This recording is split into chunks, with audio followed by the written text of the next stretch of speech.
Welcome to the Matt Bernier Show. Tepin, welcome in the Matt Bernier Show on DRF TV, live.drf.com, livestream.com, Twitter and Facebook. All sorts of different ways for you to check this thing out live. If you check it out, podcast version, YouTube, SoundCloud, iTunes, video.drf.com. My name is Matt Bernier. You can follow me on Twitter at Bernier_Matt. You have to bear with me a little bit today. The allergies are flaring up, so this may be the first time in the history of the show that if I sneeze or if I cough or do something bizarre, I apologize in advance if you're listening to it because it probably isn't going to sound all that good. We've got, I think, a fun show because this is the final progress report situation for the Kentucky Derby that we'll go over in a little bit after the first break.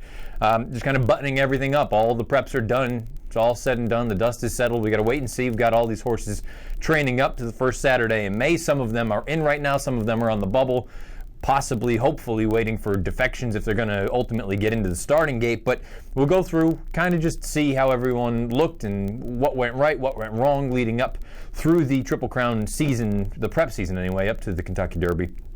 But before we do that, we've got to talk about, last week I talked about how we may be in sort of like a golden age as far as fillies and mares are concerned. And I really only talked about the dirt routers. And I said as we were going over it, I'm not giving short shrift to the dirt sprinters or the turf horses or anything else like that, simply because I just wanted to kind of key in on that, talking about the 3-year-olds that we have as far as the fillies this year are concerned. But there have been tremendous turf horses in recent memory as well. And earlier this week, we had the retirement of one of the best horses, I think, in the world of the past 3 or 4 years. That's Tepin from Mark Casse, Norm Casse. They did a fantastic job with this horse. She came back this year, and she didn't actually run a race, but it just kind of seemed like she was indifferent. She didn't really want to go on with training, and you know what? She owes everyone nothing at this point. She's done some amazing, amazing things, and she has been retired. I would imagine it's a little bit too late in the season for breeding purposes, so I wonder if we're going to wait until next year for her to eventually go into the whole breeding situation and become a mom. But I figured first things first, let's go through and take a look at her PP's lifetime. He had 23 starts, and you can see if you're watching the video version of this entire thing, just look at the string of triple-digit buyers and don't hold the Endeavor, the 99, against her. That seems a little bit silly if you did that. If you call that a 100, you just got an immense string of triple-digit buyers. My favorite part about this mare, she went out and she danced the dance at all sorts of different tracks, all sorts of different surfaces. It didn't matter whether it was 2 turns, 1 turn, a straight, you name it, she did it.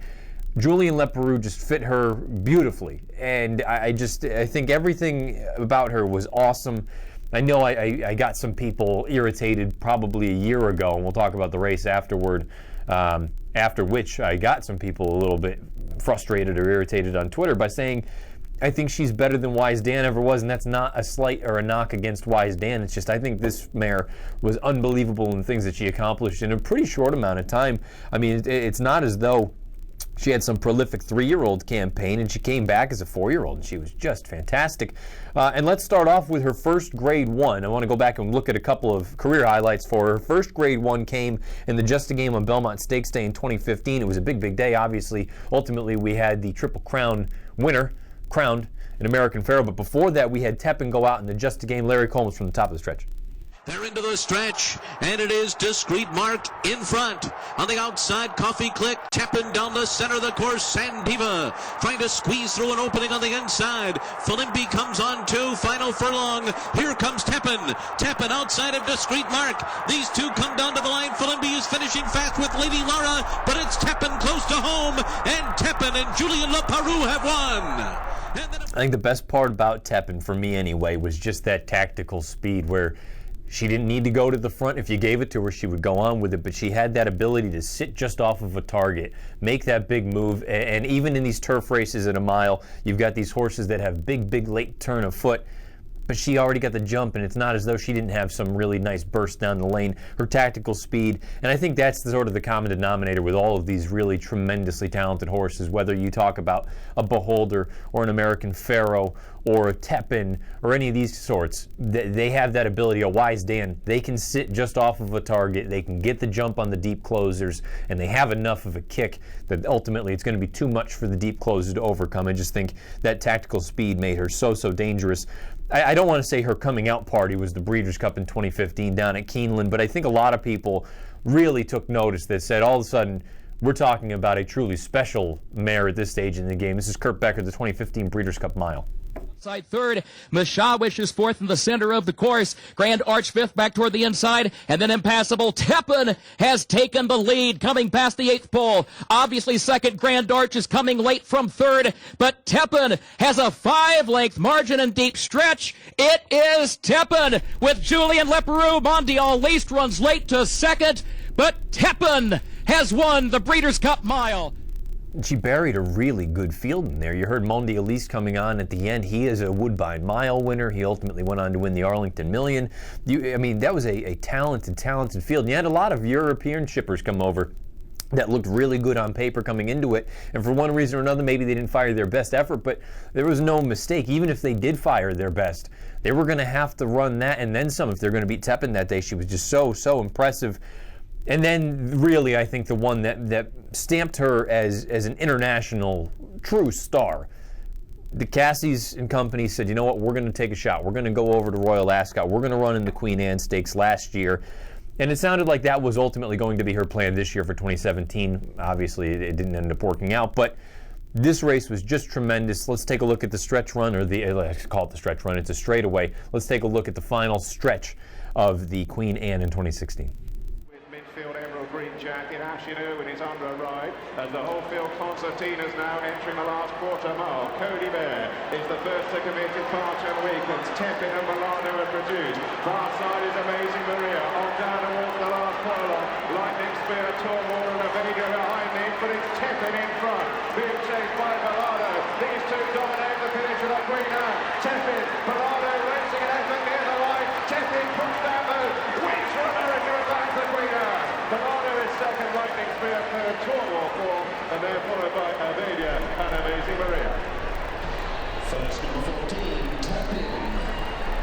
Second, number 4. When you consider all the things that she had to overcome, whether it was the ship, whether it was no Lasix for the first time, whether it was running on a straightaway, there was just so much to take out of that effort and really truly understand. And look, it wasn't a vintage edition of the Queen Anne. I think everybody would admit it was a little bit of a softer group, but considering she had to do all of that and she still was able to do it so impressively, that to me is her crowning achievement, more so than the Breeders' Cup, more so than the Woodbine Mile, which we're going to take a look at momentarily. The Queen Anne, that is the race that everyone, I think, will remember Tepin for. And then her final Grade 1 victory came again against the boys, and this was at a different configuration, a one-turn mile up north of the border. Our friends at Woodbine, the 2016 Woodbine Mile.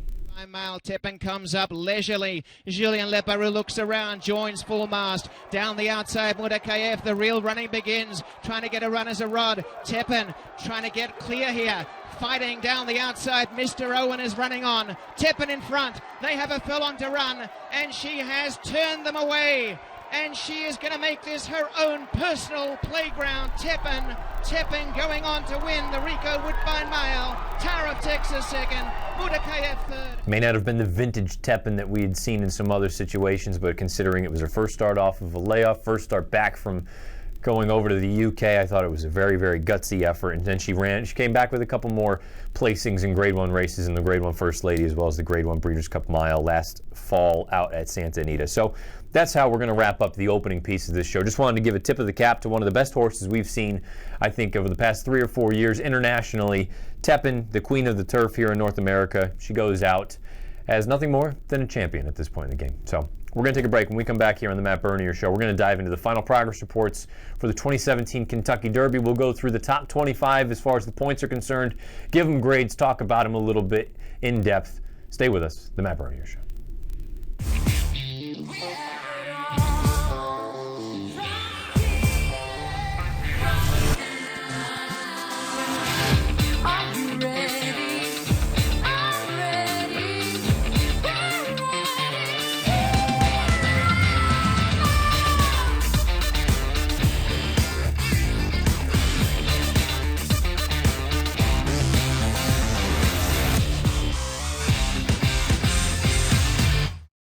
California Chrome, straight and strong. Absolutely sensational. California Chrome. To California Chrome. All the way to the Kentucky Derby. California Chrome wins impressively. He's gone into overdrive.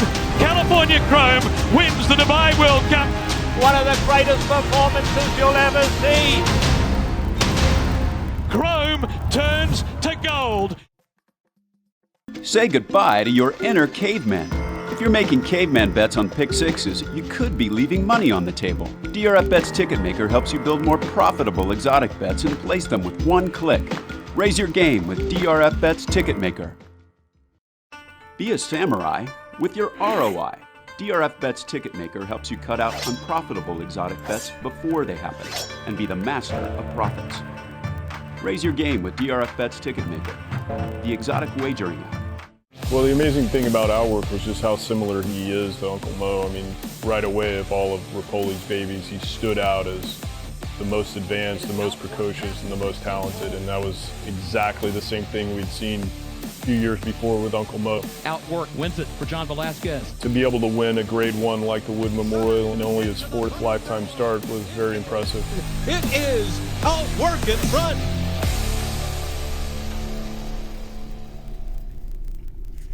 12:11 on the East, 9:11 on the West. The Matt Bernier Show on DRF TV, live.drf.com, livestream.com, Twitter, and Facebook if you're following along live.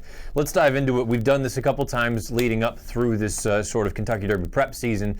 Go back and call them progress reports. You remember when you were in school, just kind of giving you the okay, seeing how you're doing, better or worse, need to improve on X, Y, and Z. Figured why not try that little exercise with these horses leading up to the first Saturday in May. Now that the preps are all done and all the points are settled, let's take a look. So this is right in order, points 1 through 25. Here are the top 10 right now.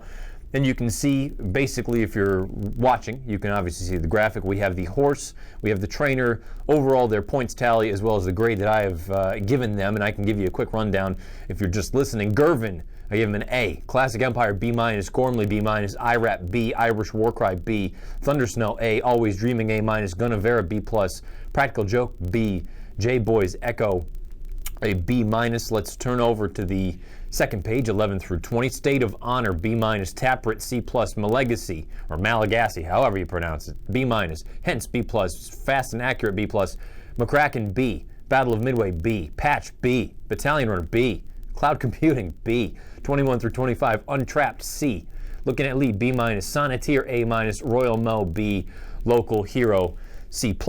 There is your top 25. Let's kind of dissect it a little bit more individually.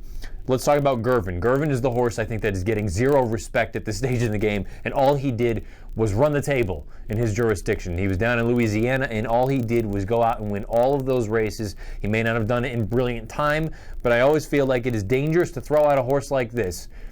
And I know I'm guilty of it, kind of discounting this horse and saying, I don't really think he's that good. I think he's nice. I don't think he's a superstar.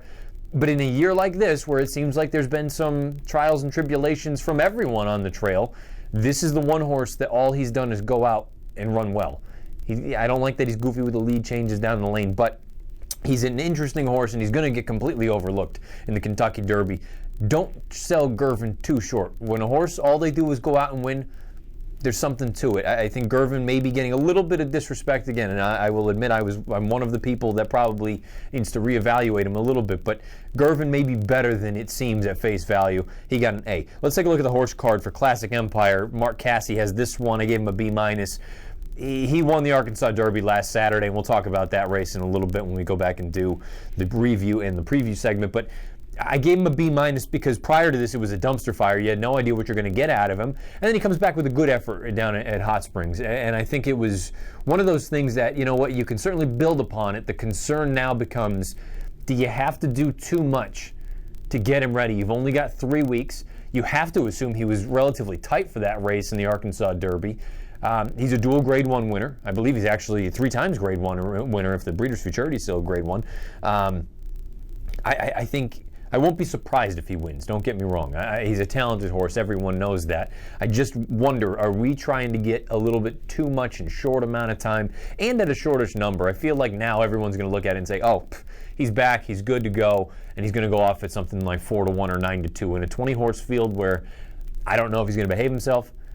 On his best day, he can obviously win. Maybe he's one I use defensively. I initially was saying that I just wanted to throw him out completely from multi-race wagers, but maybe I just use Classic Empire defensively. He's a very nice horse if he acts the way he's supposed to. I mean, he has a big chance, obviously, down at Churchill Downs. Gormley, we're going to take a look at his stretch run in the Santa Anita Derby. Let's start off with that. Michael Roner from the top of the lane. For home, and then Midnight Pleasure, Iliad, and Reach the Stars coming with very wide bids. Less than 3/16 to go. Battle of Midway from Royal Mo, and here comes Gormley, followed by Iliad and Reach the World. It's Battle of Midway trying to stave off the Moss pair. Royal Mo and Gormley battling strongly. Gormley looming into the lead now. Gormley takes the lead, and Gormley wins the Santa Anita Derby, a half length to Battle of Midway. Royal Mo. Gormley has been an in and outer this entire campaign. He ran so well in the Sham, looked all well and good, shows up in his next race, I believe it was San Felipe, terrible. He was buried by Master, he was buried by Iliad, he was in between horses, and okay, he certainly ran better this time around, but did he actually? Because the Beyer speed figure regressed from the San Felipe. The final time was dreadfully slow. I believe you got an 86 Beyer, an 88, something in that vicinity for this race in the Santa Anita Derby. I mean, he's coming into it in, I suppose you could say, good form, because he won a race in going forward, and again, he's a dual Grade 1 winner. He's just going to need to run so much better if he's going to win the Kentucky Derby. I think he's interesting, but I don't love him. I'd be lying. I think I love him as a horse. I've loved everything that he's done. I've been a fan of his since the very beginning. I just don't love him coming into the Kentucky Derby. I don't think he's without a chance, but I would need to be sure that I would get a big number on him. And I think just on reputation alone, he's a name. I think he's going to be shorter than I would need to be enticed to possibly play him to win. IRAP, I give him a B just because, look, he's no longer a maiden. He won the Bluegrass. I wasn't thrilled with that race as a whole. I shouldn't say that. I wasn't thrilled with the race because of the way the racing surface played. And I think certain horses are going to move forward out of it as opposed to others. Number 5 is Irish Warcry. He's got 110 points. I gave him a B. He was so good 3 starts back. He was so bad 2 starts back. He rebounded in a big way in the Wood Memorial. Larry Coleman's from the top. Runner and Irish Warcry. 3/4 in 1:11 and 4. They're into the stretch. Irish Warcry on the outside's got a neck in front. Battalion Runner all out second on the inside, 4 lengths back to Cloud Computing. Irish War Cries in front because they come to the final 16th. Battalion Runner's not going with him. Then comes Cloud Computing down to the line. Irish War Cry has won the Wood Memorial under Rajiv Maharaj. I have the right to change my opinion and change my answer between now and the first Saturday in May. I have a feeling I'm going to end up picking Irish Warcry. I liked him 3 starts back. I liked him going into his run 2 starts back. I think he was just much too close to a hot pace, and maybe that's just too easy an excuse to give him, but that pace melted down. The only horse that stuck around was 3 Rules, and then he came back and he did this, and I like the fact that he actually sat off. But I understand maybe it helped being forwardly placed that day, but I think he did a lot of running. I still believe Inside was better. Battalion Runner was no scrub. He's a decent enough horse. Irish Warcry sat off of him, and he put him away pretty easily. He put him in his back pocket. I think this was a very good effort. Graham Motion knows how to win the Kentucky Derby. He did so with Animal Kingdom a few years ago. I think this was a very good effort from Irish Warcry, something you can certainly build upon. Thunder Snow, very interesting runner, because guess what? If there's ever going to be a year that the UAE Derby winner wins the Kentucky Derby, this is the year. And Thunder Snow looks like he is a legitimate talent. I have no choice but to give him an A. All he's done is gone out and win. He's 2 for 2 on dirt. He's a graded stakes winner or a group stakes winner on turf. He can do anything. When I first saw the UAE Derby, I was a little bit concerned because he had the lead change thing. But you go back and everyone said it, and maybe it's true. Maybe he just got spooked by the infield, the big signage that they've got down there. He got a little bit goofy. He dug in gamely, and you know what the other thing is? He beat a good horse in Epicaris. It'd be one thing if he took care of let's call it a normal UAE Derby field. I think there was a lot of talent in there. Master Plan for Pletcher is a nice horse. He is on the list, but I just can't imagine that he's actually going to get in. It sounds like the Belmont may be his next start. But Epicaris is a good horse. I think Thunder Snow has a legitimate shot. I don't know that I would want him at a shortish price, but if you told me 15 to 1 on him, I think I would be mildly intrigued on Thunder Snow. Always Dreaming may have been the most impressive of all the final prep winners. We're going to take a look at the stretch run of the Florida Derby. Pete Aiello with the call. but still a long way off the lead, and the lead is now held by Always Dreaming. Always Dreaming set down for the drive by John Velasquez, and he's moving away. State of Honor is up into second, an impressive edge. Canavera too little, too late, but inside the 16th pole, the 2017 Florida Derby to Todd Pletcher, and Always Dreaming. They won it by 4 in the end. Second, State of Honor. If he takes a step forward, he's going to be very, very tough. I fell in love with that race when I watched it and afterward looking back at it, and even still looking at the replay. I mean, it was a tremendous performance. It's Pletcher at Gulfstream. We know how well he does down there. And if you look at all of the figures, whether it's Timeform US, whether it's Bayer, whether it's Thorograph, or anything else, he ran so much faster that day than he ever had. And I understand a lot of that had to do with pace scenarios and whatnot. I just wonder if he fired his shot right there. I'm going to use him, but I don't know with how much confidence. Simply because, and it has nothing to do with the whole Pletcher thing. At the Derby, anyway. It certainly has something to do with Todd away from Gulfstream. But I wonder if that was his sort of, boom, he popped, and now maybe we get a little bit of a regression. Because I think he's going to need to improve even a little bit more if he's going to win the Kentucky Derby. But nonetheless, a very, very impressive effort from Always Dreaming. And he has to be considered on the short list of contenders for the Kentucky Derby. You go on through the rest of the list, 8 through 10. You've got Gunnevera. I'm going to give him a B+. I just think he's an honest horse. He's going to show up and run his race. Sometimes good enough, sometimes it's not. He should get a pace to run at in the Kentucky Derby. Practical Joke, gave him a B. He hasn't done anything wrong, but I just firmly believe he doesn't want to go this far. And J-Boy's Echo, a B-. He's got that big 102 in the Gotham. I was disappointed with his effort in the Bluegrass, even if he was against the grain of the track at Keeneland that day. I feel like he's one that, you know what, why can't you use him underneath in a trifecta or a superfecta? He can come along. He's long-winded. I don't think the distance is going to be a problem for him.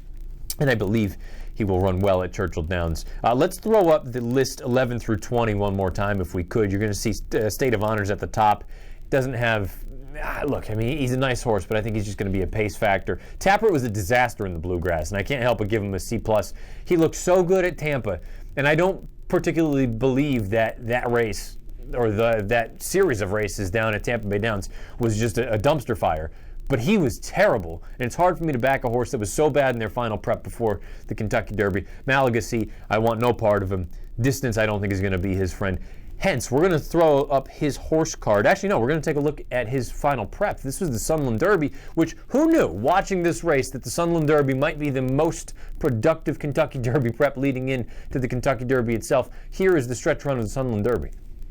Conquest More Money in front. On the outside, Hence. And Hence has hit the lead. Hence in the lead. Conquest More Money on the inside, fighting right back. And they will decide it. IRAP back in third.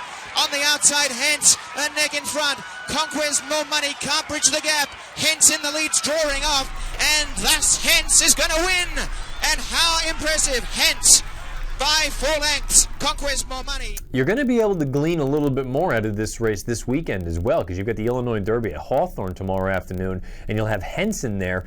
If Hence runs well, there's a scenario in which the top 4 finishers, with the exception of Hence, because he won't run again until the first Saturday in May, where Conquest Mo Money was in a photo for the Grade 1 Arkansas Derby.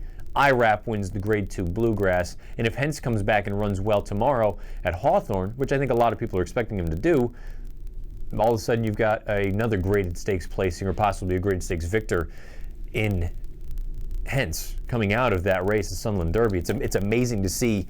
Going into it, we all just kind of shrugged it off and said, it's another race. Coming out of it, it's hard to deny how good that race has come back thus far.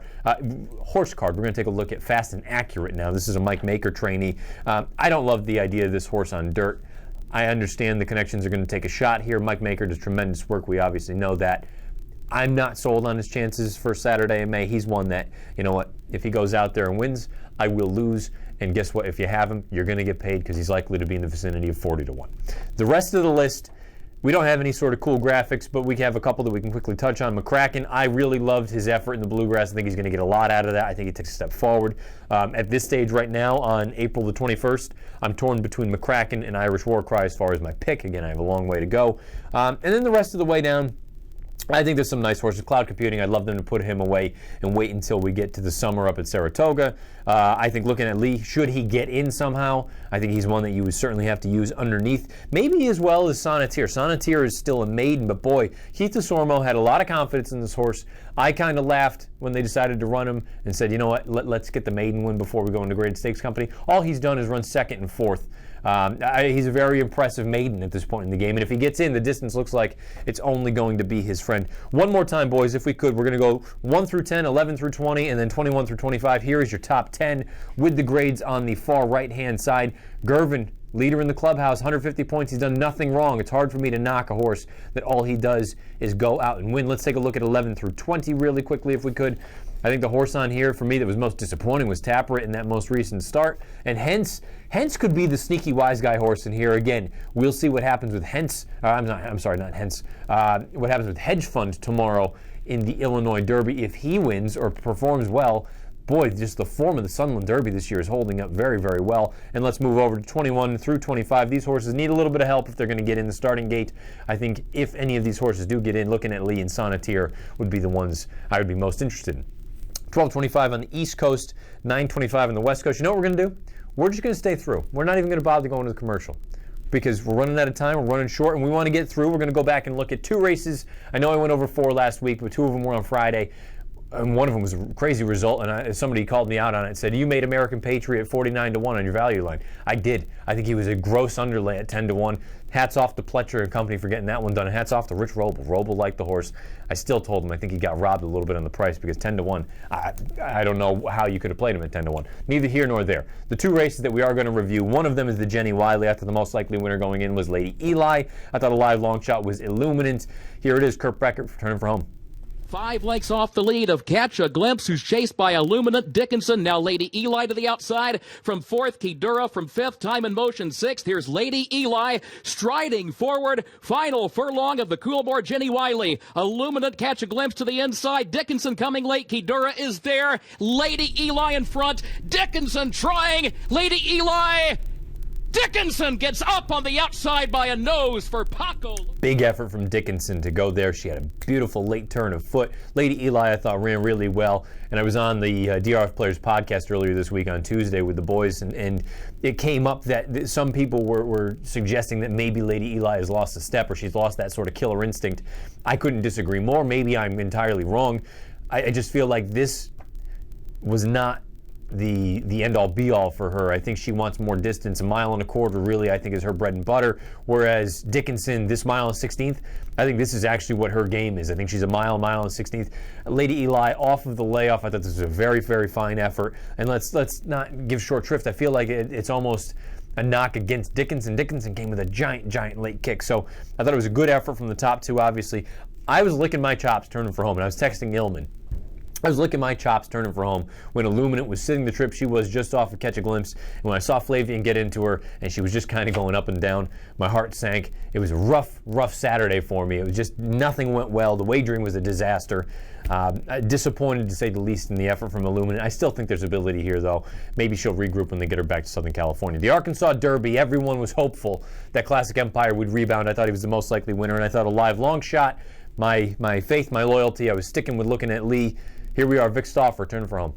Untrapped is only a length from the front. Classic Empire, 2.5 to make up. Conquest, Mo Money, and Malagasy. They are right together to the outside in Untrapped. Here comes Classic Empire trying to run down the new leader, Malagasy. Malagasy, Conquest, Mo Money. Here's the champ, Classic Empire.